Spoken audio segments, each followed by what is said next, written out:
நாம வாய பொத்தி குனிஞ்சி நின்னதெல்லாம் தம்பி அந்த காலம். இப்ப தோள தட்டி வேட்டி வரிஞ்சி கட்டி மீச முறுக்கி விட்டு நடப்பதிந்த காலம்.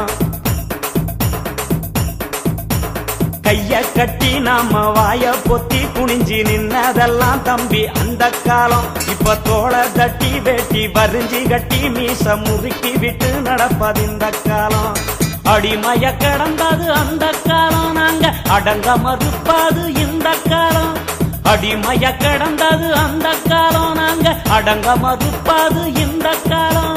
சேரிகள் நிமிர்ந்தது திரும்ப காலம், சீரும் சிறுத்த காலம்.